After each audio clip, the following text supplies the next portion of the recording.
और एक खबर आई है बनारस से। लगातार नेताओं पर आरोप लगाने वाले अरविंद केजरीवाल ने इस बार चैलेंज किया है नरेंद्र मोदी को। काशी में हम सबको मालूम है कि मोदी के कार्यक्रमों पर फिलहाल महाभारत मचा हुआ है और इस बीच अरविंद केजरीवाल ने भी मोदी पर हमला बोला है और ट्वीट कर मोदी को चुनौती दी है।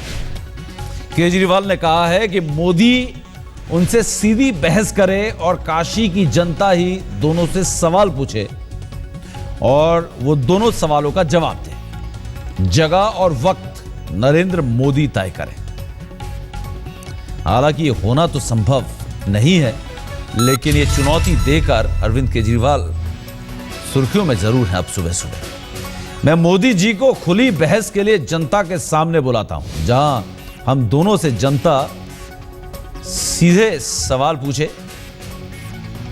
मोदी जी को गंगा आरती की इजाजत मिल चुकी है, लेकिन आरती करने के बजाय ये ट्वीट है अरविंद केजरीवाल का, वो आरती करने के बजाय वो राजनीतिक सभाएं कर रहे हैं और अपने कार्यकर्ताओं से मिल रहे हैं। केजरीवाल ने चैलेंज किया है, हमेशा आरोप करते रहे, हमेशा बताते रहे कि क्या क्या नेता करते हैं, क्या क्या मोदी किस बिजनेसमैन से किसका हेलीकॉप्टर इस्तेमाल करते हैं, लेकिन आज उन्होंने चैलेंज किया है एक बॉक्सर की तरह जो दूसरे बॉक्सर को चैलेंज करता है कि आओ रिंग में लड़ते हैं। तो उसी तरीके से उन्होंने कहा है कि आमने सामने आओ और जनता हम दोनों से सवाल पूछे, हम दोनों जनता को जवाब देंगे। जगह और वक्त मोदी तय करें।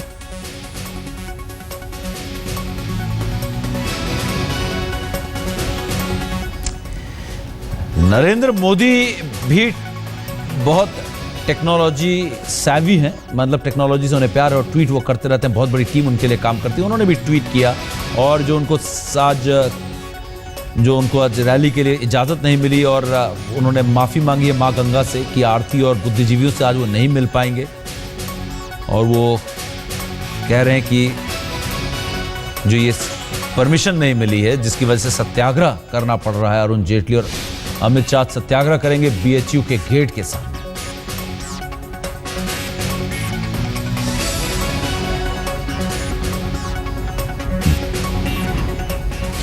नलिन कोहली जी हमारे साथ हैं, बीजेपी के नेता हैं। नलिन जी, किस बारे में पहले बात करना चाहेंगे, जिस आपको इजाजत ना मिलने के बारे में, या अरविंद केजरीवाल जिन्होंने चैलेंज किया है नरेंद्र मोदी को कि वक्त और जगह नरेंद्र मोदी तय करें और जनता के सामने आके सवाल जवाब करें?